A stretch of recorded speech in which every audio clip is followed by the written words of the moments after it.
శ్రీ మహాగణాధిపతయ నమః. ఈరోజు మనం మేషాది ద్వాదశ రాశుల వారు అంటే మేషం నుంచి మీనం వరకు ఉన్నటువంటి 12 రాశుల వారు ఏ రాశి వారిని వివాహం చేసుకోవాలి, ఏ రాశి వారిని వివాహం చేసుకోకూడదు, ఒకవేళ మనకి సరిపడని రాశి వారిని గనక వివాహం చేసుకుంటే ఎటువంటి ఇబ్బందులు వస్తాయి, ఆ ఇబ్బందుల నుంచి ఎలా బయటపడాలి, ఎటువంటి పరిహారాలు పాటించాలి, ఇటువంటి అనేక అంశాల గురించి తెలుసుకోవడానికి ప్రయత్నం చేద్దాం. దీంట్లో భాగంగా కర్కాటక రాశి వారు ఎవరిని వివాహం చేసుకోకూడదు అనేటువంటి అంశం గురించి ఇప్పుడు మనం తెలుసుకోవడానికి ప్రయత్నం చేద్దాం. కర్కాటక రాశి అంటే పునరస్సు నక్షత్రం 4వ పాదం, పుష్యమి నక్షత్రం 1, 2, 3, 4 పాదాలు, ఆశ్లేష నక్షత్రం 1, 2, 3, 4 నక్షత్ర పాదాల్లో జన్మించిన వాళ్ళందరినీ కూడా మనం కర్కాటక రాశి జాతకుల కింద పరిగణిస్తాం. ఇక్కడ మనం గమనించినట్లయితే కర్కాటక రాశి అనేటువంటిది జలతత్వ రాశి. దానికి తోడు సహజ సిద్ధంగానే ప్రేమ, ఆప్యాయత, అనురాగం ఇటువంటి వాటికి ఎక్కువ ప్రాధాన్యత ఇచ్చేటువంటి కర్కాటక రాశి వాళ్ళకి దానికి తగినటువంటి రెస్పాన్స్ అనేటువంటిది జీవిత భాగస్వామి నుంచి రాకపోతే చాలా ఇబ్బంది పడతారు, చాలా కుంగిపోతూ ఉంటారు, చాలా రకాలుగా ఇబ్బంది పడే పరిస్థితులు ఖచ్చితంగా ఉంటాయి. ఇక్కడ ఎంతో గంభీరంగా కనిపించేటువంటి కర్కాటక రాశి స్త్రీ పురుషులు వ్యక్తిగతంగా మానసికంగా గనక ఆలోచించినట్లయితే ప్రతి చిన్నదానికి అతి సున్నితంగా స్పందించేటువంటి పరిస్థితులు ఉంటాయి. అయితే ఇక్కడ ఈ కర్కాటక రాశిలో పునరస్సు నక్షత్రం 4వ పాదం, పుష్యమి నక్షత్రం, ఆశ్లేష నక్షత్రం కూడా ఉన్నాయి. దీంట్లో మనకి చాలామందికి ఒక అభిప్రాయం ఉంది. ఇదేంటంటే ఆశ్లేష నక్షత్రం అమ్మాయిని చేసుకుంటే ఆశ్లేష అత్తకి గండం, మూల మామకి గండం, జ్యేష్ఠ మరిదికి గండం, జ్యేష్ఠ బావగారికి గండం, విశాఖ మరిదికి గండం, ఇట్లా ఏదో చెప్తూ ఉంటారు. కానీ ఎక్కడ కూడా వ్యక్తిగత జన్మ జాతకాలు గత 25-30 సంవత్సరాలుగా పరిశీలించిన చోట ఆశ్లేష నక్షత్ర స్త్రీని వివాహం చేసుకున్నటువంటి వాళ్ళలో ఎవరు కూడా అత్తగారు ఇబ్బంది పడినటువంటి సందర్భాలు లేవు. అందరూ గట్టిగానే చాలా కాలం పాటు జీవించినటువంటి పరిస్థితి ఉంది. ఇది ఏదో తెలిసో తెలియకో రైమింగ్ కుదిరిందనో పెట్టారే తప్పితే ఆశ్లేష నక్షత్ర స్త్రీని చేసుకుంటే ఈ అత్తగారి గండం అనేటువంటి మాట అది దాదాపుగా అబద్ధం అనేటువంటిది తేలిపోతుంది. ఈ విషయంలో మంచి సంబంధాలను కూడా చాలామంది వదులుకోవడం జరుగుతోంది. ఇటువంటి అనేక ఇబ్బందికరమైనటువంటి మిస్కన్జెప్షన్స్ని మనం తొలగించడం కోసం కొన్ని ప్రయత్నాలు చేద్దాం.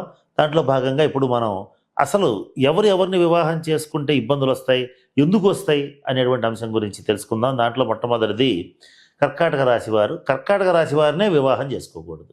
దీనికి కారణం ఏంటంటే ఒక కర్కాటక రాశినే కాదు, ఏ రాశి అయినా సరే, మేషం కావచ్చు, మీనం కావచ్చు, వృషభం కావచ్చు, వృశ్చికం కావచ్చు, ఏదైనా సరే ఒకే రాశి సంబంధించినటువంటి స్త్రీ పురుషులు వివాహం చేసుకోకూడదు. చేసుకుంటే ఏం జరుగుతుంది అని కనుక మనం గమనించినట్లయితే గోచార రీత్యా అష్టమ శని, అర్ధాష్టమ శని, ఏలినాటి శని, ఇవి గోచార రీత్యా ఒకేసారి భార్యాభర్తలు ఇద్దరికీ రావడం జరుగుతుంది. ఇలా జరిగినప్పుడు ఏమవుతుంది, ఒకవేళ కర్కాటక రాశి వాళ్ళకి ఈ ఏలినాటి శని ఒకేసారి ప్రారంభమైంది అనుకోండి, ఏలినాటి శని ప్రభావం, అష్టమ శని ప్రభావం, అర్ధాష్టమ శని ప్రభావంలో మొట్టమొదటిది ఏంటంటే ఇద్దరు భార్యాభర్తల మధ్య అన్యోన్యత లోపించటం, ఆర్థికంగా ఇబ్బందులు పడటం, ఆరోగ్యపరమైనటువంటి చిక్కులు రావటం, కొంతమంది దీర్ఘ రోగులు అవటం, ఇవన్నీ జరుగుతూ ఉంటాయి.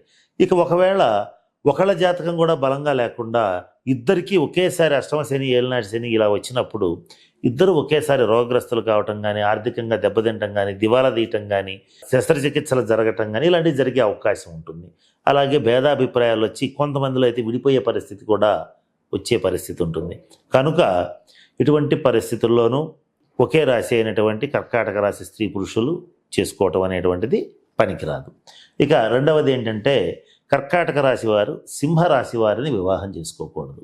దీన్ని ద్విద్వాదశాలు అంటారు. అంటే 2, 12 స్థితి.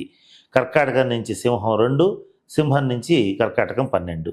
ఈ స్థితి వాళ్ళు అంటే ఈ స్థితిలో కూడా స్త్రీ పురుషులు వివాహం చేసుకోకూడదు. చేసుకుంటే ఏం జరుగుతుంది అనేటువంటి అంశాన్ని గమనిస్తే కుటుంబపరమైనటువంటి చిక్కులు వస్తాయి.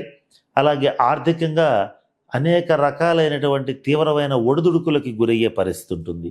వీళ్ళలో ఎక్కువ మంది 15 రోజులు పస్తు, 15 రోజులు మస్తు. అంటే ఒక నెలలో 15 రోజుల పాటు చాలా అద్భుతంగా ఉంటుంది, అలాగే నెలలో 15 రోజుల పాటు చాలా ఇబ్బందులు ఉంటాయి. అట్లా ఆటుపోట్లు, ఒడిదుడుకులు తీవ్రమైన స్థాయిలో వచ్చే అవకాశం ఉంటుంది. అది కూడా మరి ముఖ్యంగా కుటుంబపరమైన అంశాల్లో వస్తుంది, ఆర్థికపరమైన అంశాల్లో విపరీతంగా వస్తుంది. అలాగే కొంతమందికి మాత్రం ఆరోగ్యపరంగా చాలా ఇబ్బందులు వస్తాయి. కనుక వీళ్ళు మాత్రం వివాహం చేసుకోకూడదు.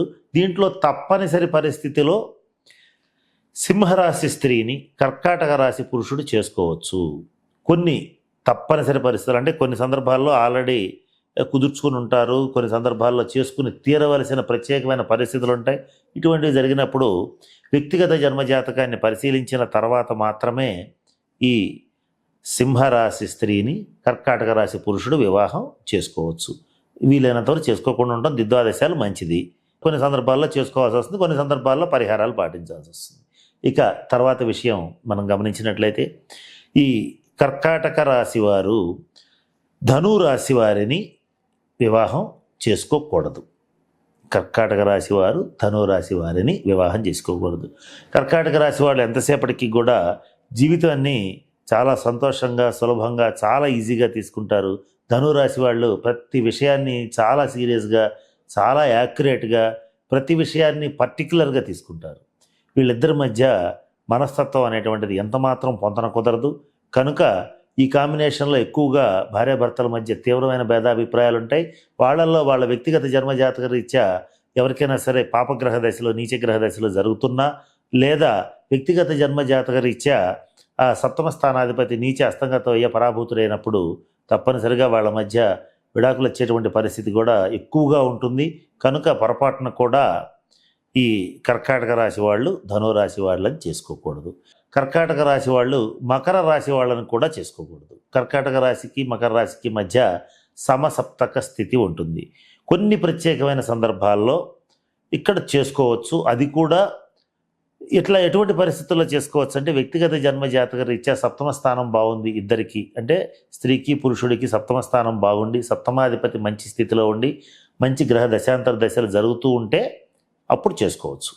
ఇక్కడ కూడా ఎందుకని సమసప్తకాలు చేసుకోకూడదని అంటామంటే, మనం జాగ్రత్తగా గమనిస్తే కర్కాటక రాశి వారికి అష్టమ శని జరుగుతున్నప్పుడు మకర రాశి వాళ్ళకి ఏలినాటి శని జరుగుతూ ఉంటుంది. ఒకళ్ళకి అష్టమ శని, ఒకళ్ళకి ఏలినాటి శని.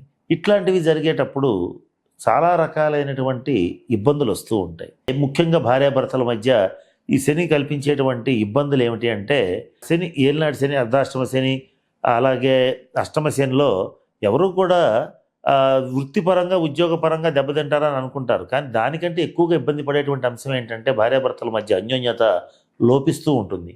ఆ లోపించినప్పుడు వాళ్ళ మధ్య భేదాభిప్రాయాలు వస్తాయి. ఆ సమయంలోనే వాళ్ళకి ఈ దశాంతర దశలు కూడా చెడ్డవి వచ్చినప్పుడు, అంటే నీచబెట్టిన గ్రహ దశాంతర దశలు వచ్చినప్పుడు డైవర్స్ అవుతాయి. కనుక ఈ సమసప్తకాల్లో కూడా వీలైనంత వరకు కర్కాటక రాశి వాళ్ళు మకర రాశి వాళ్ళని చేసుకోకూడదు.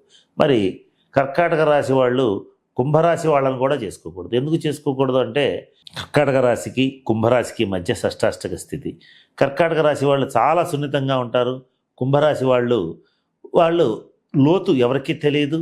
చాలా వాళ్ళ విషయంలో కుంభరాశి వాళ్ళు ఎలా ఉంటారంటే, ప్రతి విషయంలోనూ చాలా మంచిగా ఉంటారు, పరోపకారం కోరతారు. అలాగే వీళ్ళ మంచితనం అనేటువంటిది, కుంభరాశి వాళ్ళ మంచితనం అనేటువంటిది ఇంట్లో వాళ్ళకి తప్ప వీధిలో వాళ్ళందరికీ పనికొస్తుంది. అంటే తెలుగులో సామెత చెబుతూ ఉంటారు, కుంభరాశి వాళ్ళ జాతకాన్ని కనుక మనం పరిశీలిస్తే ఇంట్లో ఈగల మోత, బయట పల్లకీల మోత. బయట వచ్చేటప్పటికి కుంభరాశి వాళ్ళందరినీ చాలా గొప్పగా చూస్తూ ఉంటారు. కానీ ఇంట్లో వచ్చేటప్పటికి కుంభరాశి వాళ్ళు వీళ్ళు తగినంత ఎఫర్ట్ పెట్టకపోవడం వల్ల, అంటే కుటుంబపరమైనటువంటి జీవితం మీద సరైనటువంటి శ్రద్ధ కుంభరాశి వాళ్ళకి కొంత తక్కువ ఉంటుంది. ఈ తక్కువ ఉండటం కర్కాటక రాశి వాళ్ళకి కుటుంబమే జీవితంగా ఉంటుంది. మరి ఇది పూర్తిగా విరుద్ధమైనటువంటి పరిస్థితి. దానికి తోడు షష్టాష్టక స్థితి కనుక ఎక్కువగా వ్యక్తిగత భేదాభిప్రాయాలు వచ్చే అవకాశం ఉంటుంది. ఈ కాంబినేషన్లో ఒకళ్ళకి కొంత శస్త్రచికిత్సలు తగలటం కానీ, లేదా దెబ్బలు తగలటం కానీ, కొంత తీవ్రమైనటువంటి అనారోగ్యాలు ఏర్పడటం కానీ, దీర్ఘరోగాలు రావటం కానీ, ఇటువంటివి జరిగే పరిస్థితులు ఉంటాయి. కనుక ఎటువంటి పరిస్థితుల్లోనూ కర్కాటక రాశి వాళ్ళు కుంభరాశి వాళ్ళని వివాహం చేసుకోకూడదు. ఇందులో స్త్రీ పురుషుల నిమిత్తం లేదు. ఎవరిని కూడా కర్కాటకం, కుంభం చేసుకోకూడదు. కనుక ఈ అంశాన్ని కాస్త దృష్టిలో పెట్టుకోండి. ఇక చివరిగా కర్కాటక రాశి వాళ్ళు మిథున రాశి వాళ్ళని కూడా చేసుకోకూడదు. అంటే ఇది కూడా ద్విద్వాదశాలే అంటారు. కొన్ని ప్రత్యేకమైన సందర్భాల్లో వ్యక్తిగత జన్మజాతకాలు కనుక బలంగా ఉంటే కర్కాటక రాశి స్త్రీని మిథున రాశి పురుషుడు చేసుకోవచ్చు. అందున కూడా కొంచెం వ్యక్తిగత జన్మజాతకాన్ని పరిశీలించందే చేసుకోవటం అంత మంచిది కాదు. ఈ కాంబినేషన్లో కూడా ఎక్కువగా ఆశ్లేష నక్షత్ర స్త్రీని మిథున రాశిలో ఉన్నటువంటి ఆరుద్ర నక్షత్ర పురుషుడు చేసుకునేటట్లయితే భేదాభిప్రాయాలు చాలా పీక్స్లో ఉంటాయి. ఇక్కడ నక్షత్రాల మధ్య కూడా తీవ్రమైనటువంటి వైరం ఉంది కనుక చేసుకోకుండా ఉండటమే మంచిది. ఏదేమైనా ద్విద్వాదశ స్థితిలో ఉన్నటువంటి కర్కాటక మిథునం కూడా చేసుకోకుండా ఉండటం మంచిది. ఒకవేళ గతంలో ఎవరైనా సరే నేను చెప్పినట్లుగా చేసుకోకూడని రాసుల్లో, అంటే మరి ముఖ్యంగా ఇక్కడ మనం గమనిస్తే కర్కాటక రాశి, ధనురాశి, అలాగే కుంభరాశి, మకర రాశి, మిథున రాశి వారిని గతంలో చేసుకొని కొంత భార్యాభర్తల మధ్య అన్యోన్యత లోపించి ఉంటే వాళ్ళు తగిన శాంతి పరిహార క్రియలు జరిపించుకోవాలి. ఈ సంవత్సరం మరి ముఖ్యంగా శని కుంభంలోంచి మేనంలో ప్రవేశించి సంచరించడం, రాహు కుంభంలో సంచరించడం, గురువు కూడా మిథున రాశిలో సంచరించడం, అంటే కర్కాటకానికి ఏ స్థానంలోకి రావటం, ఇవన్నీ జరుగుతున్నాయి కనుక గురుబలం తగ్గిపోతుంది. కనుక కొంత ఇబ్బందులు ఈ సంవత్సరం ఎక్కువ అవుతాయి. కనుక ఈ విషయాన్ని దృష్టిలో పెట్టుకోండి. తగిన శాంతి పరిహార క్రియలు జరిపించుకోవడం కోసం మాత్రమే ఈ విషయాలన్నీ కూలంకషంగా చెప్తున్నాం. వీలైనంత వరకు ఇప్పుడు ఎవరైతే వివాహం చేసుకుంటారో వాళ్ళు మాత్రం నేను చెప్పిన అంశాలను కూడా దృష్టిలో పెట్టుకోండి. నేను వద్దన్న రాసులను వీలైనంత వరకు వదిలివేయడానికి ప్రయత్నం చేయండి. ఇలా చేసి చక్కటి జీవిత భాగస్వామిని ఎన్నుకోవాలనే ఉద్దేశంతోనే ఈ అన్ని విషయాల గురించి మీకు నేను తెలియజేయడం జరిగింది. కనుక చెప్పినటువంటి అన్ని అంశాలు దృష్టిలో పెట్టుకుని కర్కాటక రాశి వారు సరైన జీవిత భాగస్వామిని పొందాలని మనస్ఫూర్తిగా కోరుకుంటూ పరమేశ్వరుని ప్రార్థిస్తూ సెలవు తీసుకుంటున్నాను. స్వస్తి.